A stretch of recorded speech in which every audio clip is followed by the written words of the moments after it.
The Gruffalo's Child by Julia Donaldson and illustrated by Axel Scheffler.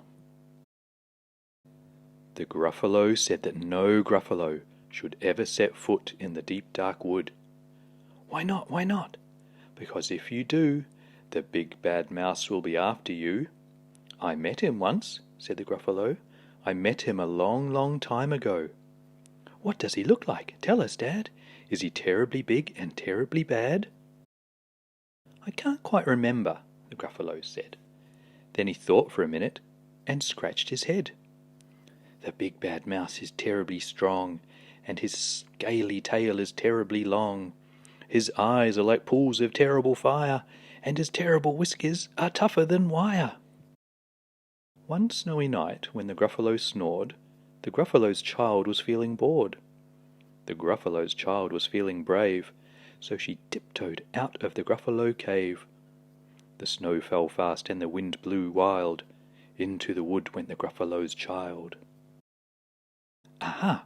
Ooh, a trail in the snow. Whose is this trail and where does it go? A tail poked out of a log pile house.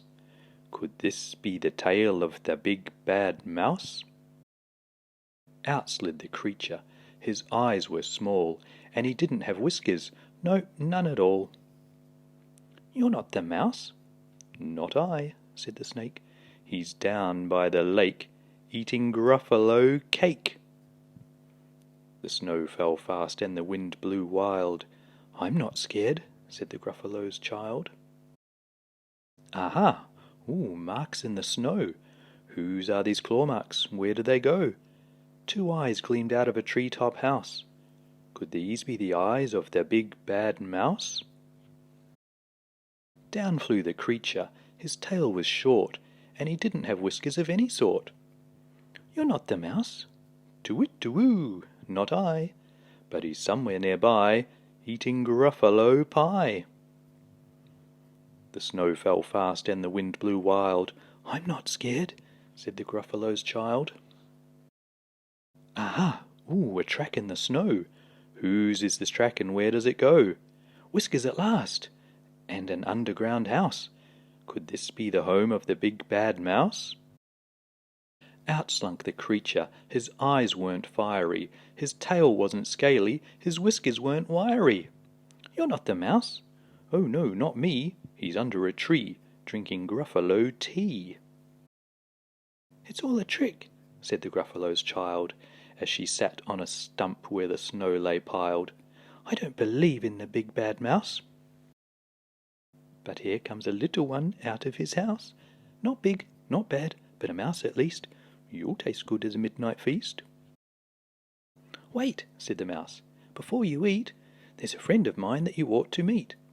If you let me hop onto a hazel twig, I'll beckon my friend, so bad and big. The Gruffalo's child unclenched her fist. The big bad mouse? So he does exist? The mouse hopped into the hazel tree.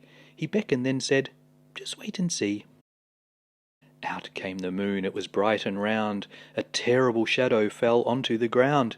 Who is this creature so big, bad, and strong? His tail and his whiskers are terribly long.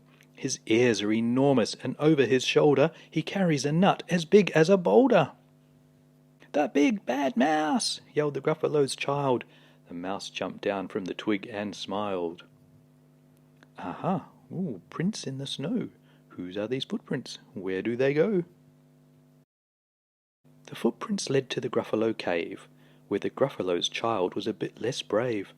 The Gruffalo's child was a bit less bored, and the Gruffalo snored and snored and snored. Thanks for watching. I hope you enjoyed Gruffalo's Child.